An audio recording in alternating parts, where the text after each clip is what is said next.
Paramashivoham.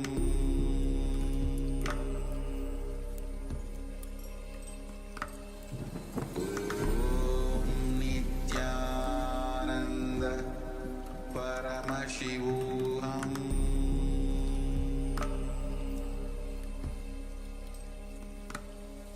Om Nithyananda Paramashivoham.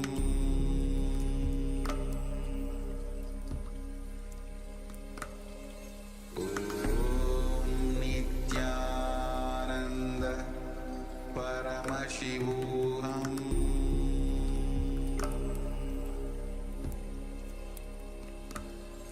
Om Nithyananda Paramashivoham.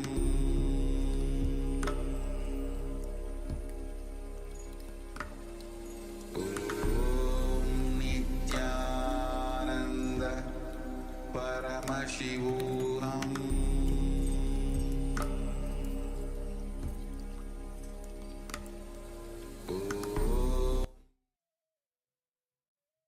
Now, slowly, you can relax and take a moment to share what was revealed to you as you were scanning the Acharya's rehearsals, the object or the items that we have in front of us. So let's take a moment and share what Swamiji revealed to you. Understand it is through your deep connection with Swamiji that you start manifesting the powers. So without any hesitation, just go on sharing and understand that it is Swamiji who is manifesting through you. So any hesitation that you feel, you feel that whether it was wrong, right, do not hesitate to share.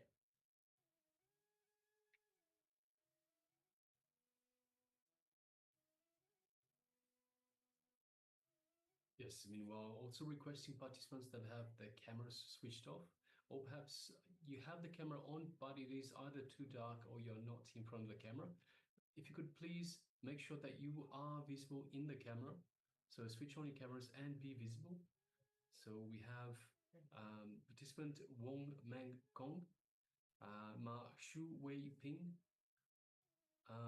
He An Ki, Wang Han Yu, Mark Kaylee Wang. So requesting everyone, please switch on your cameras and make sure that you are available in the camera frame itself. Yes, we have one sharing. We have Ma Ananda Gorarupini that says keys and books. Yes, thank you very much for sharing that. So requesting everyone, if you have taken part in this power manifestation, please do take a moment and share with us what was revealed to you in your third eye. So as you are scanning the acharyas ourselves, of the objects that we have in front of us.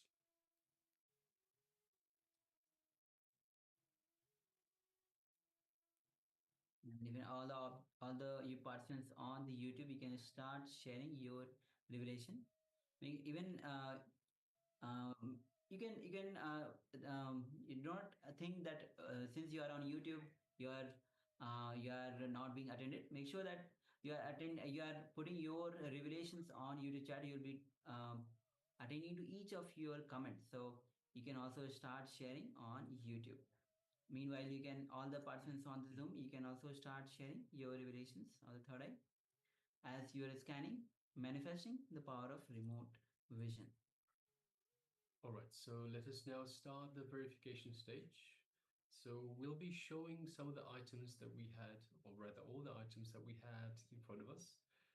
So of course we do have the laptop that we have in front of us that we cannot show. I have a glasses case. So this is one case for the glasses. We have one mouse, as you can see. And we have some earphones as well, and perhaps also a hard disk. So these are the objects that we had in front of us. So yes, Mananda Gorupini, we didn't have any books or keys this time. So yes, thank you very much for manifesting this power. And thank you all of you, those who have taken part in the power manifestation, even those who have not yet shared.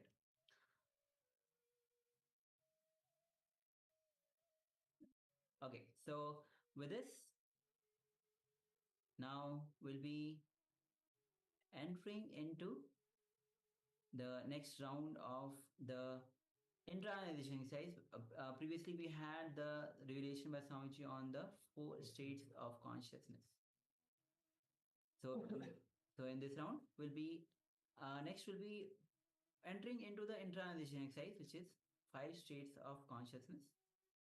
So let's get ready to manifest this power. This enter into this internalization exercise. Make sure that you're having the pen and paper with you. Yes. So what are Swamiji beautifully told us there were 4 states of consciousness. We are adding one more actually. Swamiji is adding one more. So there are actually 5 states of consciousness that Swamiji is teaching about. But let's start off with the first 4, and then we'll go beyond these first 4 to the 5th one as well. So the first state of consciousness is one with thoughts. So this is the idea of having thoughts and having consciousness. With thoughts, with consciousness, without thoughts, without consciousness, and the combination and permutations of these two, which give us a square of 4 different states of consciousness. So the first one, with thoughts, with the idea of I exist, with I consciousness, and that state is called the thinking or the Jagrat state. And next is with thoughts without idea that I exist. That state is called Swapna, means dream state, where thoughts are there, but the idea I exist, that is not there. So that is Swapna. The next one is the state where neither the idea of I exists, so no identity, nor the idea of thoughts exists. So no I and no thoughts. And this is what is called Shushupti or deep sleep state. So in deep sleep, there are no thoughts and there are no idea about I consciousness. And the next state is the Turiya state, which has no meaning, just the 4th state. In this state, the idea I exists, but there is no thoughts. So without thoughts, only the pure idea that I exist. That is the pure state, the Turiya state, the 4th state. Yes, and then we move on to the 5th state that Swamiji has told us about, which is Turyatita, which is beyond the 4th state. So Turyatita means not only that you are awake, but you are alive. You can move anything you want through consciousness. So that is the Turyatita or the 5th state of consciousness. So we'll be just projecting these 5 states. The waking state, which is Jagrata state, Sapna state, dream, which is the dream state, the Shushupti, which is the deep sleep state, Turiya, which is the state of consciousness, and the 5th one, which is the Turyatita. So that you can have a reference for yourself. Even if you want, you can pen down. And so just take a moment and pen down these 5 states of consciousness.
Yes.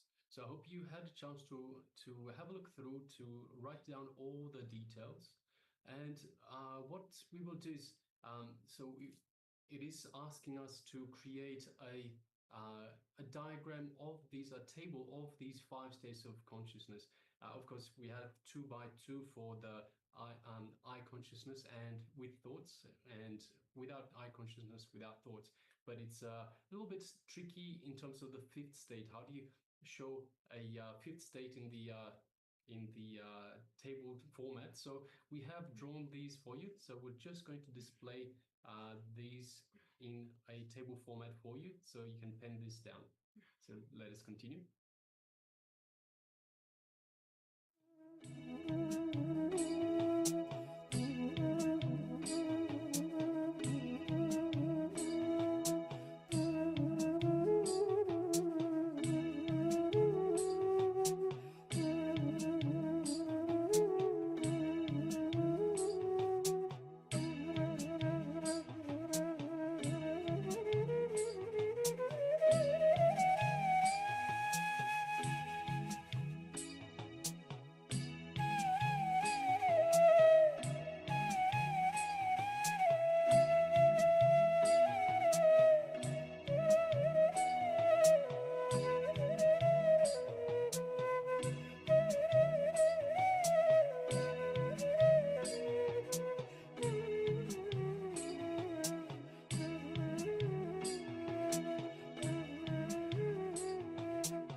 Yes, you can relax now.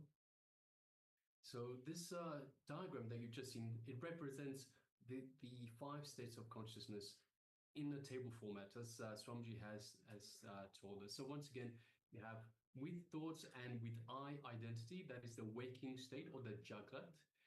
Without thoughts and with I identity, that's the conscious state of Turiya, the 4th state. You have with thoughts but without I identity is the dream state, the Swapna. Without thoughts and without the I identity is the deep sleep state, the Shushupti.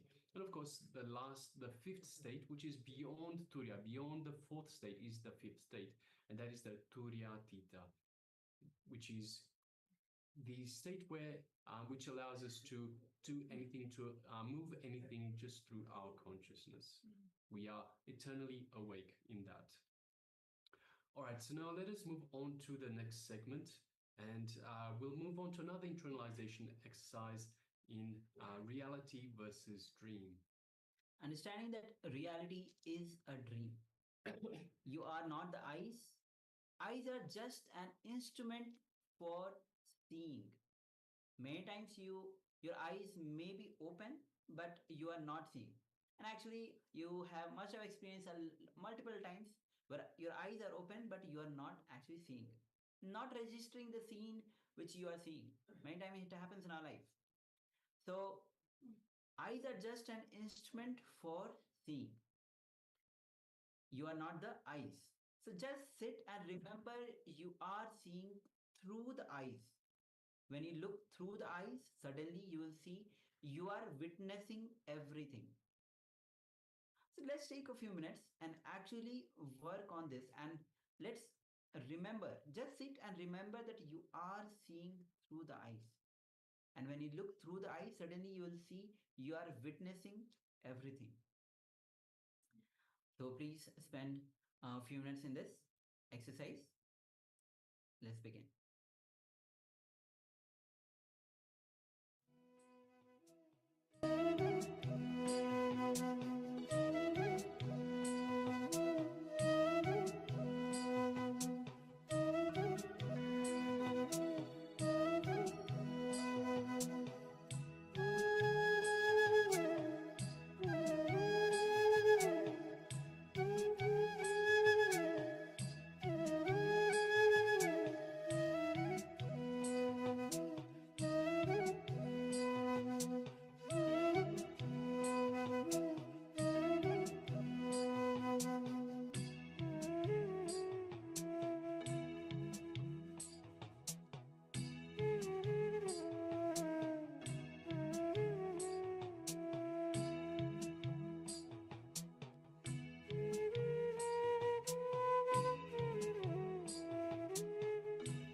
when you step back and realize that you are seeing through the eyes, the whole attention becomes on the seer.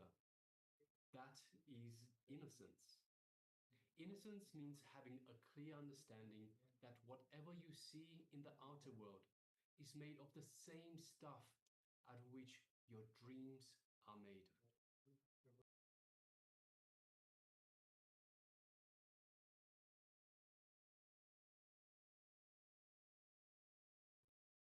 Cognizing reality is a dream.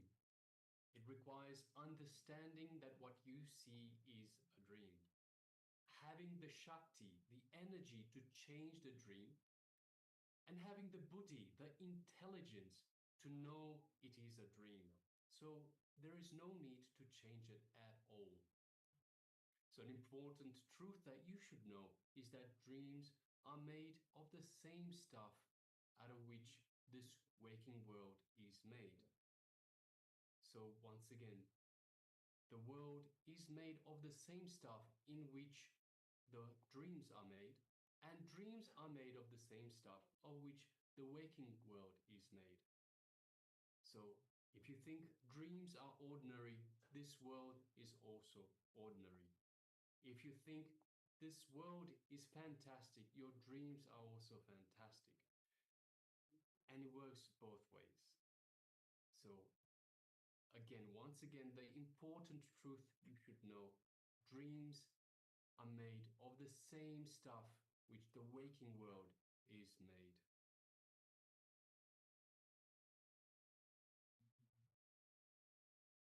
If you think this world is some kind of a reality for you, dreams are also reality. Understanding this truth will give you the energy to make your dreams into reality, and it will give you the intelligence to understand that whatever you think as reality is nothing but one more dream. So,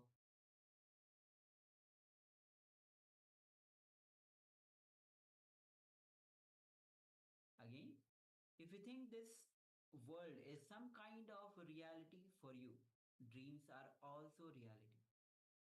Understanding this truth will give you the energy to make your dreams into reality.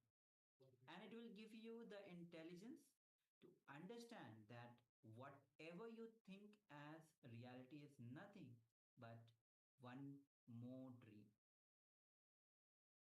So, with this, we'll be continuing with our next session. And this is the understanding when you realize that dream, the reality which you are experiencing is one more dream. Yes, so this is a very important truth to understand. If you understand this truth, there are two things. You can make your dreams a reality. And you can also realize that reality is only a dream. And of course, there's this third step, as Swamiji beautifully tells us, that if you realize that both reality and dream is just a dream, then there's no need to actually change it. So you can use these for your purpose, for your life, to turn your life, to make your life into whatever it is that you want to turn it into. So you can have your dreams turned into reality. You can turn reality into your dreams. And you can also understand the higher truths that everything is just a dream and there's no need to change anything at all. All of this is totally up to you. How you manifest this in your life, how you turn your life into whatever it is that you want, how you make your desires come true. So, with this, we'll be entering into the revelation with Swamiji on the dream body. Swamiji will be getting a deep diving into the and explaining about the dream body, as we just had a little glimpse of what even the reality which we experience is a dream. So let's understand as Swamiji reveals on the dream body.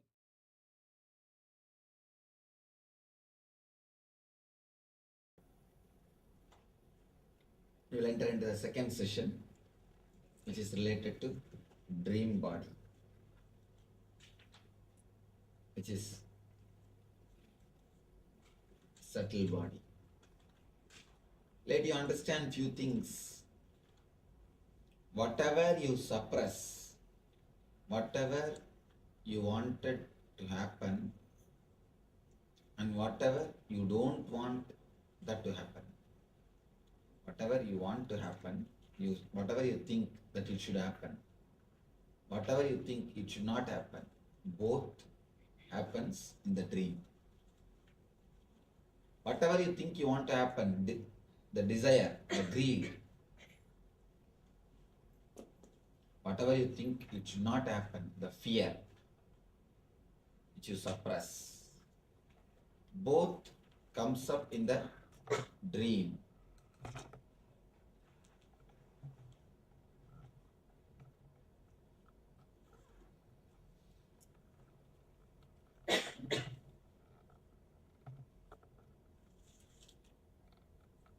It's like a steam boiler. Your mind is like a steam boiler. Whatever you suppress, if the pressure becomes too much, there is a safety valve. That is what we call dream. You just dream and the pressure comes to normal. The moment when the pressure is normal, no more problem, no more dreams, no more fear. You run your life normally.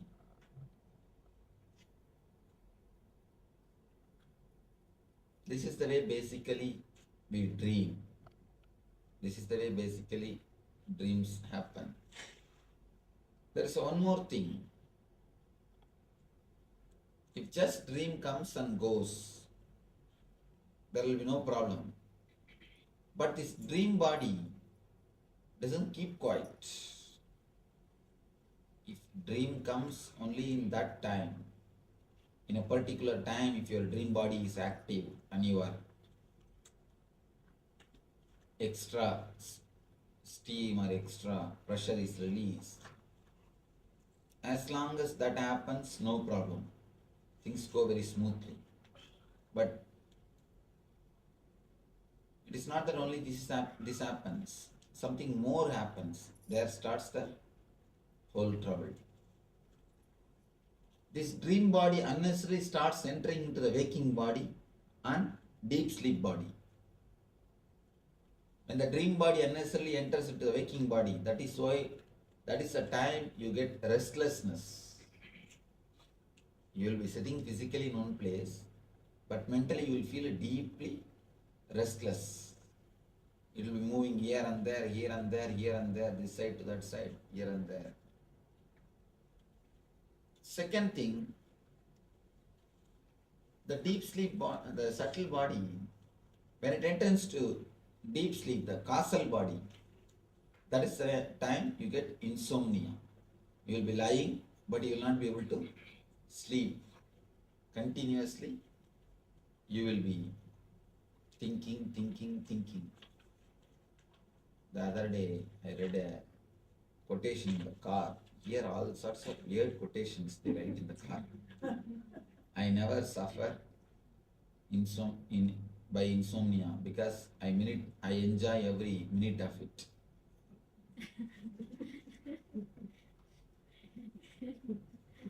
I think the guy not only is having insomnia problem, must be having insanity problem.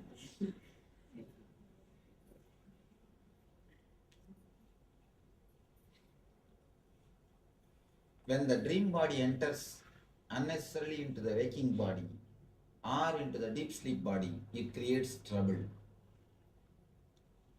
And when it enters inside the waking body, that is what we call restlessness. A deep restlessness is created because of this waking body entering into the dream body, entering into the waking body, subtle body entering into the physical body. One more thing happens, the daydreaming.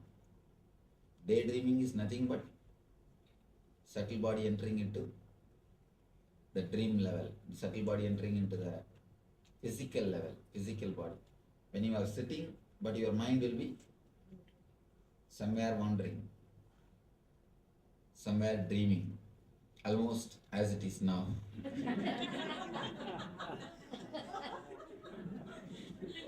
Almost as it is now. Because, be very clear, none of us experience the total waking consciousness.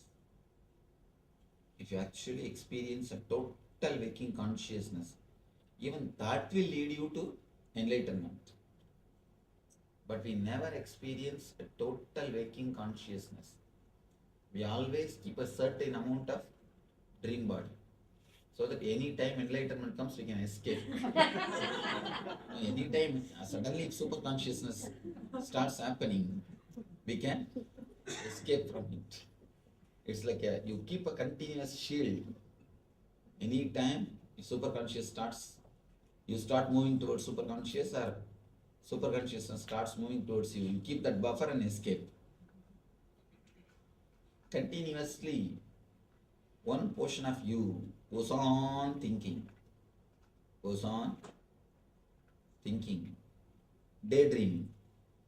If the height of the daydreaming is too much, then depth of the night dreaming also will be too much. The amount which it interferes with the physical body, the same amount it will interfere the deep sleep level. If you have too much of daydreaming, you will naturally have too much of night dreaming. Only these two, three important things, if you know about the dreams, that's enough. First thing, verify whether it is color or black and white. Whenever you want to know the meaning of the dreams. If it is 4-color, understand, then it is a dream from superconscious, dream from samadhi, not from conscious or deep sleep. Whenever it is just a 2-color, you don't remember the dream at all. You don't remember anything, just some vague pictures are seen. 2-color, black and white. Then be very clear, it is from conscious state, waking state. Whenever it is just words, if you are introvert, you can understand, not even 2-color, just few words will be coming up. You will be dreaming in words. Whenever it is words, it is just from causal body. You need little more sleep, that's all, nothing else. You need little more sleep. Don't bother at all about that type of dreams. These two dreams has no base. There is nothing to know, nothing to bother. Only these 4-color dreams has got some meaning in your life. These 4-color dreams has got some vision, some intuition in your life. One more thing. Can we sleep without dream? Yes, we can. And that is one of the healthy way of how to be. If you can sleep without dreaming, you will have a perfect health, not only physically, even mentally. Or if you can sleep so deeply that early morning you don't remember your dream, again you have perfect health. The more you are out of dream state, the more you have health. If we remove the dream part or the subtle body from our fourth state, if you can remove the dreams, you will never go through the dream and causal body. You will directly fall into superconsciousness. There will be no 3-4 differences in your state at all. In your whole 3 state, there is only one thing. There is only one borderline which creates all these 4 states. An important thing. The 4th state is not created by 2 lines. No, it is created by just 1 line. It will be difficult to understand because always mentally 4 means you need at least 2 lines. to create 4 level, above, center and below, and at least 3 lines you need to create 4 levels. But it will be difficult, but truth, here only one line, only one portion, when it is inserted, it creates all the 4 level. If you don't have night dreaming, you will not have what is daydreaming, the so-called waking state. And naturally, when you don't have waking state and dream state, you cannot have deep sleep state, because the deep sleep state by the time will become superconscious. It is deep sleep as long as you have a dream and waking state. When these two are not there, what exists is enlightened state only. Automatically, there will not be anything called deep sleep state. Because the difference between the deep sleep and enlightenment is only one thing. The deep sleep, you don't have awareness. In enlightened state, you have awareness. Otherwise, both are one and the same. A small example, it's a mystical truth. When you are in a waking state, your consciousness stays in Agnya Chakra. When you are dreaming, it goes to Vishuddhi. When you are in deep sleep, it goes to Anahata. It just sleeps. That is why you can never sleep if your neck is straight. Even lying on your bed, try. Just keep your neck straight. You can never fall asleep. Unless you relax your neck, you can never fall asleep. And if you relax your neck, you don't have to do anything. Now itself you will fall asleep. If you relax your neck, immediately you will fall asleep, here itself. If you don't relax your neck, even in the deep sleep state, even if you lie down, you can't fall asleep. You will not be able to sleep. Deep sleep state, it goes to Anahata. And just a small turn, Anandagandha. This is the area where Anandagandha Chakra is there. In the enlightened state or Samadhi state, it goes to Anandagandha. That's all. Very small turn. From here it goes to Anahata, here Anandagandha. That's all. Anandagandha is what we call, of course, if you are a healer, you know what is Anandagandha.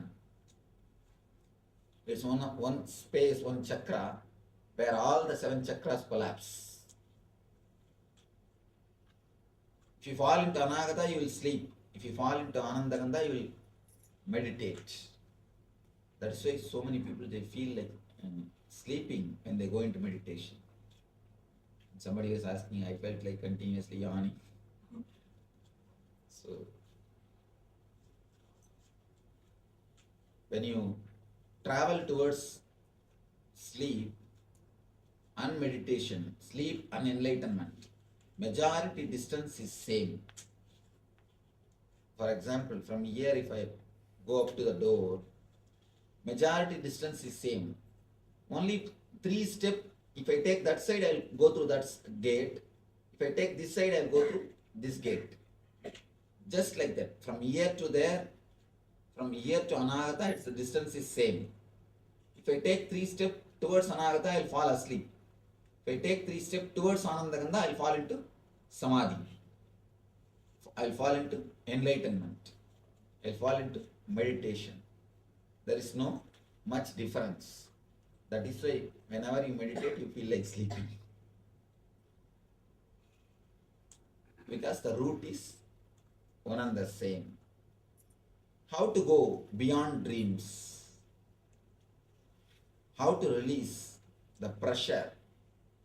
How to release the steam pressure of dreams?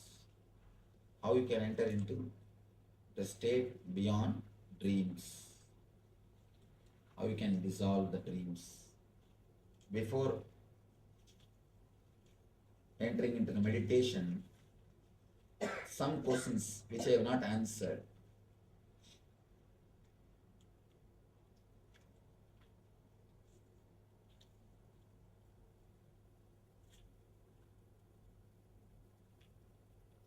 some questions worthy of answering. I'll try to.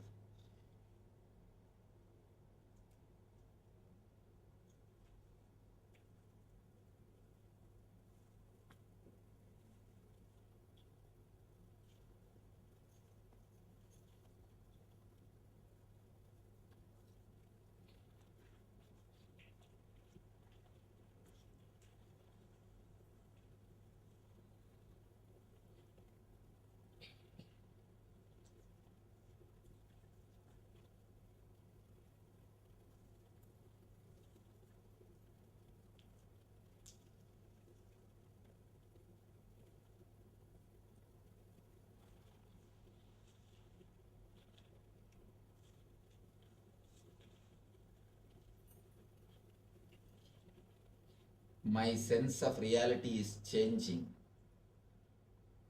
Sometimes I feel I am seeing that life is an illusion, like being in a play, and that everything belongs to me. So just act as God tells. Heart wants to, and it will be wonderful. All is possible. But then I see the mind restarts the delusion of fear. So how to remain longer in that shimmering reality? Even physical objects look different, less dense. Is this reality or a better illusion? See, the moment you feel good, feel wonderful, even if it is reality, why do you bother? Even if it is illusion, why should you bother? When it is joyful, why don't you let it be there? The doubt, is this reality or a better illusion, is the first disturbance. Why? You don't enjoy that state. Second thing, don't try to possess that state. When it happens, relax. Don't have the fear. When it may go away. It may suddenly move, it may go away. Don't bother. Even if it goes, don't worry. Will it go or will it stay? Relax. You will see that it will start staying in you.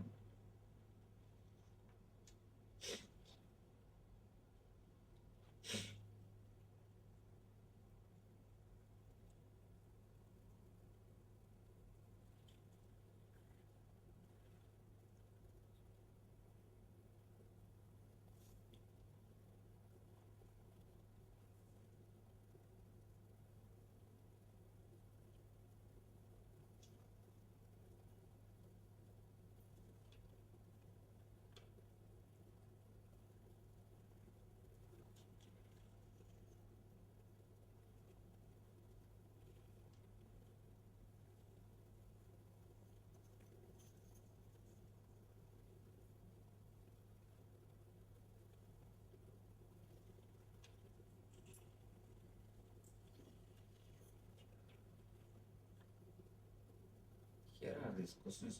Sometimes I wonder, how do these people live with their head and logic? See, the same question, the question starts with one logic, by the time it comes to an end, the logic turns and they contradict themselves. I am surprised. There are few questions.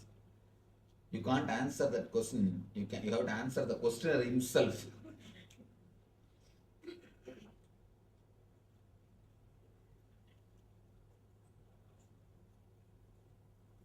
How to realize who I am and why I am here?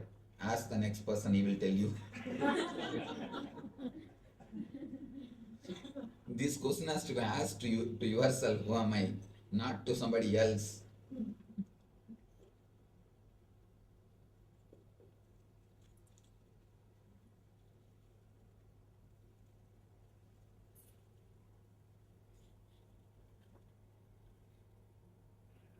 Usually I have no dreams, but recently I had very distressing dreams. How do I find out why? There is no need to find out why.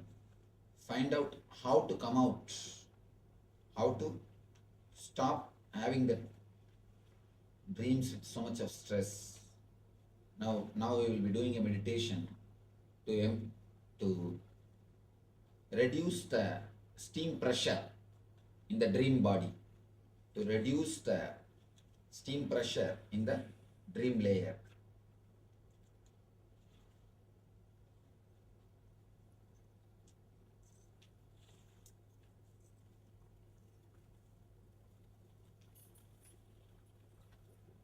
Is a deep fear cause for repetitive dreams of animals biting me?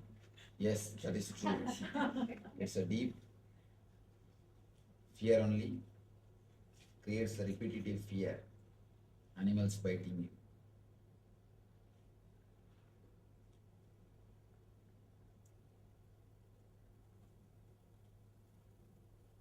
If vision can guide us, what will guide people who does not identify it or who does not get vision? How can they identify what they need to do next? Either God has to guide them or their wives will be guiding them. Don't worry about it. In my dream, I always enjoy myself. No worrying at all. Is it good or bad? It is good. It means you wanted always to not to worry about anything, but your conscious mind continuously creates some worry. There is no need unnecessarily to worry. At least in that state, let you be without worries.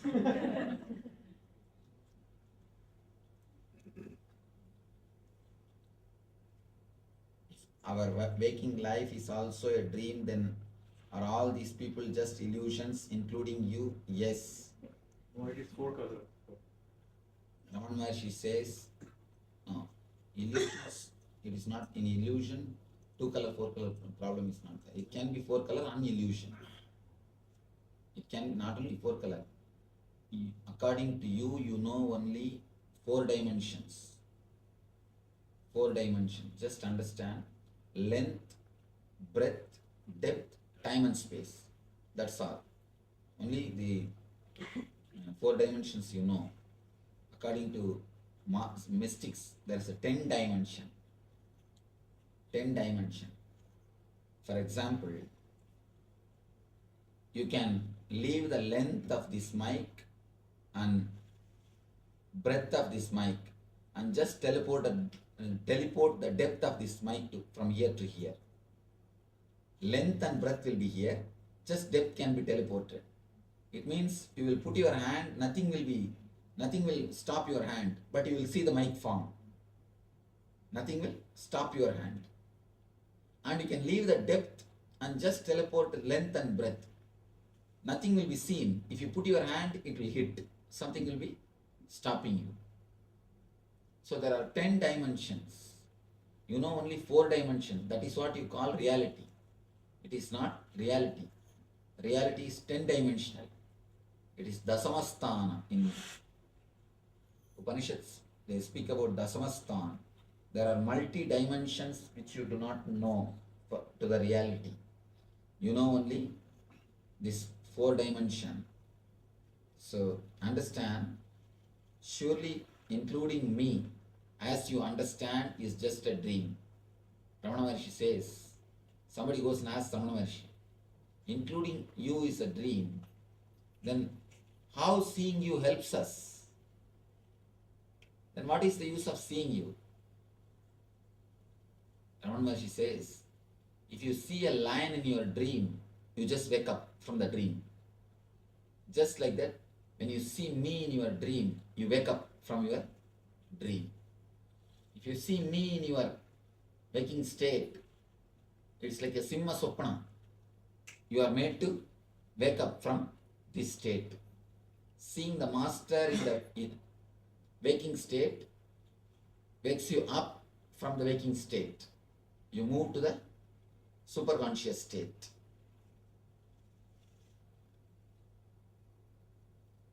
Ramana Maharshi never had dreams. Can you remember any of your other lives and can you tell us about them? I've already spoken about my past life.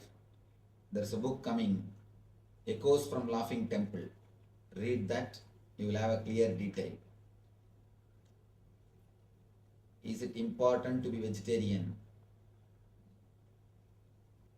It will help your growth. Can a human be reborn as an animal? These are all I have answered in that uncommon answers to common question. If the future can be seen, how can it be changed? If one person sees the future and then another changes it, then the first person did not see the future correctly.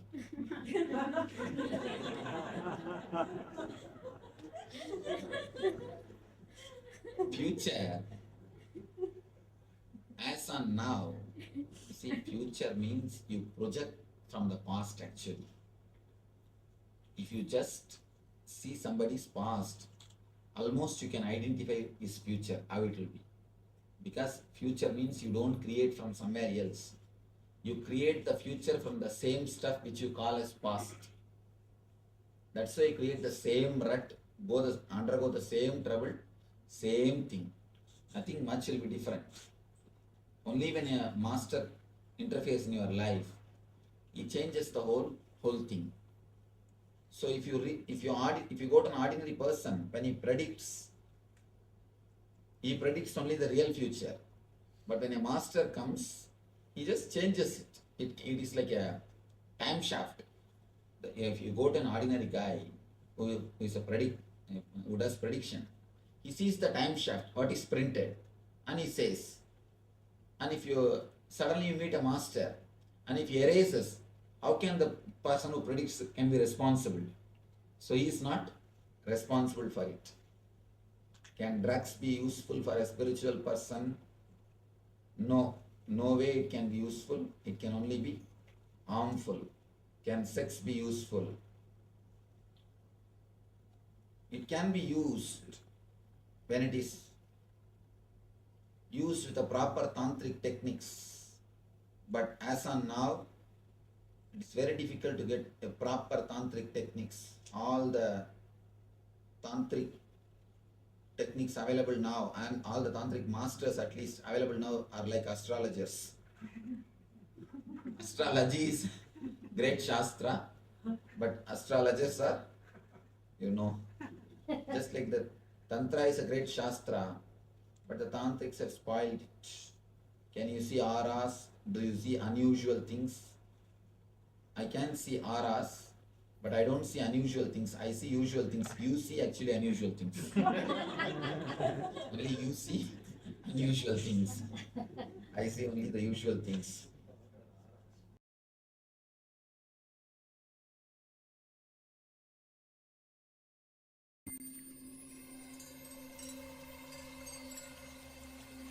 I welcome you all with my love and respect.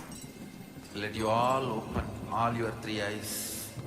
Om Nithyananda Paramashivoham.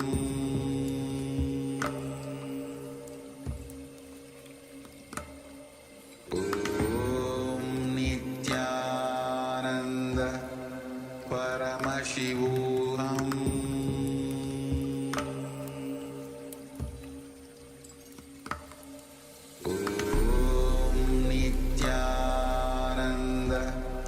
Paramashivoham.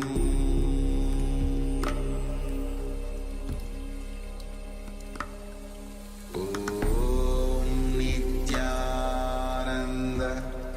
Paramashivoham. Om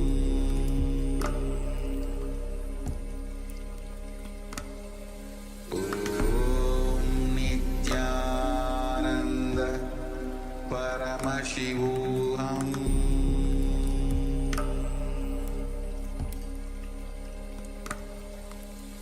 Om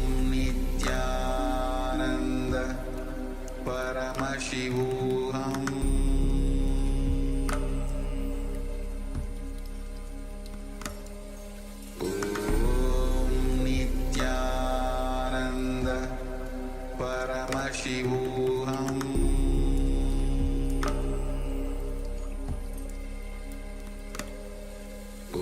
Om Nithyananda Paramashivoham.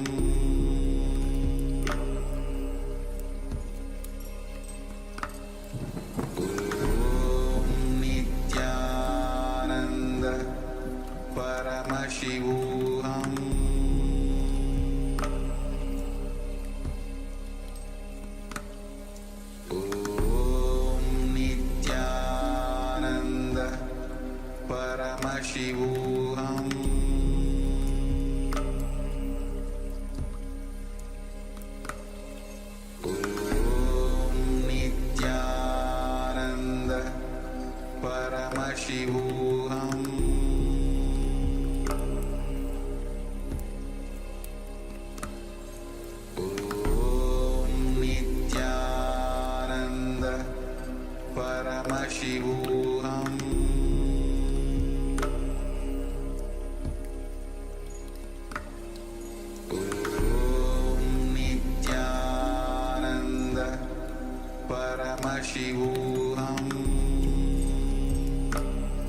Swamiji says very beautifully, when the dream, if you remember in four color, then that is actually a vision.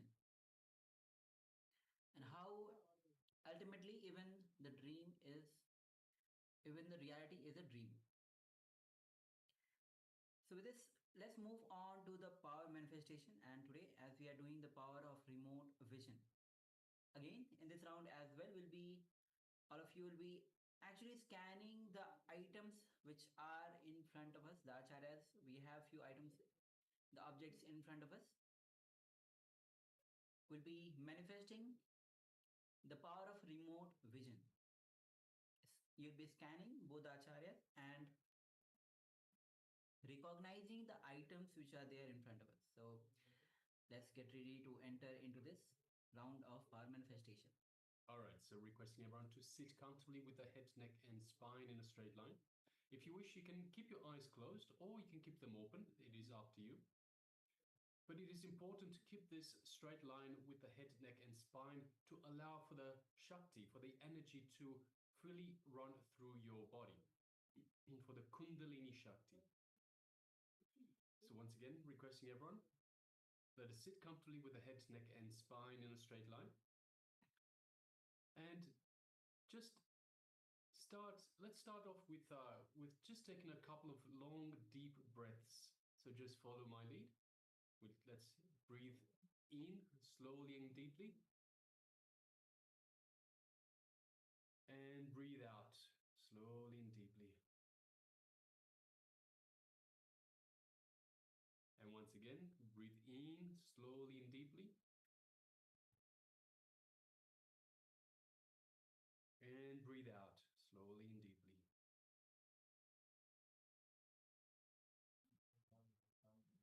One more time. Breathe in slowly and deeply. And breathe out slowly and deeply.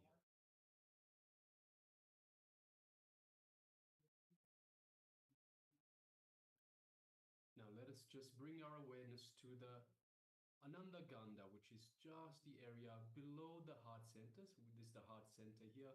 Just below the heart center, we have the Ananda Gandha region, which is our inner space. So let us visualize Swamiji in our Ananda Gandha, in our inner space. So we can visualize your favorite murti, your favorite image of Swamiji in your inner space, the one that you feel most connected to.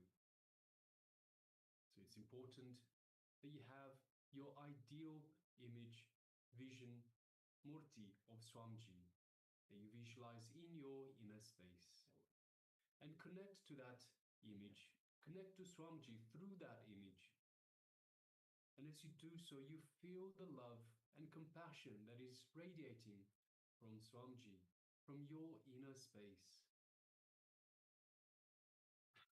So just take a moment and enjoy this love and compassion that is radiating from Swamiji's murti, from Swamiji that is in your inner space, in your Ananda Gandha.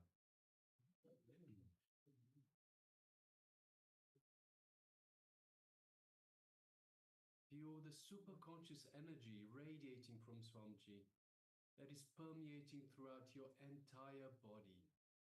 Every one of the trillions of cells in your body is being energized by this superconscious energy. Every one of the trillions of cells is being awakened to this possibility of power manifestation. And as you connect to Swamiji, as you build this feeling connection to Swamiji in your inner space, you feel the space of oneness with Swamiji. You know that you are in oneness with Swamiji. Just take a moment and feel that space of oneness with Swamiji. Any doubts that arise, just become a witness, just unclutch any doubts, any impossibilities, any judgment. Just unclutch again and again and again. Simply become a witness. Just the way the thoughts come up, let them go back down. It's important that you don't get involved in these thoughts. Just become the witness. That is how we unclutch. Again and again, unclutch. And unclutch from all the thoughts that come to your mind. The only reality is the space of oneness with Swamiji, the Supreme Pontiff of Hinduism, the living incarnation and embodiment of the Supreme Superconsciousness. Just feel that space of oneness. That is the only reality. You are Paramashiva. We are Paramashiva. That is the only reality. We are superconscious beings, superconscious energy.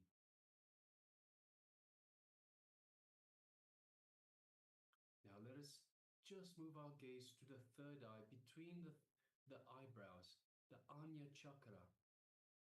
And just gently, don't concentrate, just gently look through the third eye into Swamiji's third eye. So visualize Swamiji in front of you and just gently look through your third eye into Swamiji's third eye. As you do so, you feel an energetic connection from Swamiji's third eye into your third eye.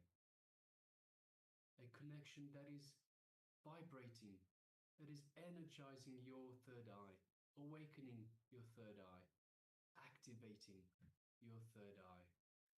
So just take a moment and feel that energy in your third eye, in your Anya chakra, the area between your two eyebrows. Again and again, any thoughts that come up, just unclutch from these thoughts. Just be a witness. Don't get involved. The only reality is the space of oneness with the divine.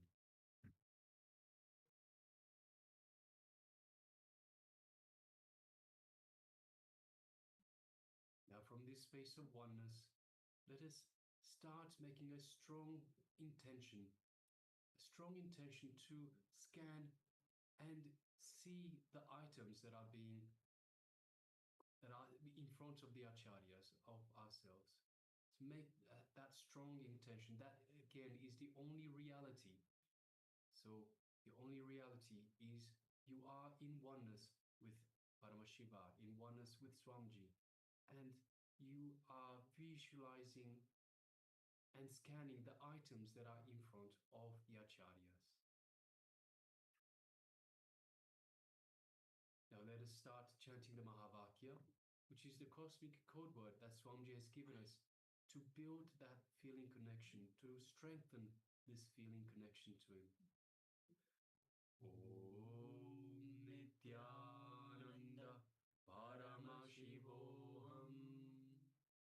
Om Nithyananda Paramashivoham. Om Nithyananda Paramashivoham. Yes, continue chanting this Mahavakya, and from the space of oneness with Paramashiva, with the Supreme Pontiff of Hinduism, Swamiji, let us start manifesting this power of remote vision. Let us now begin.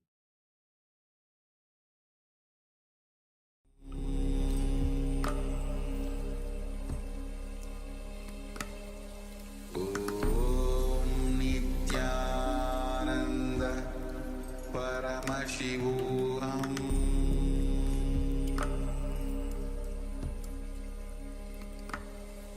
Om Nithyananda Paramashivoham.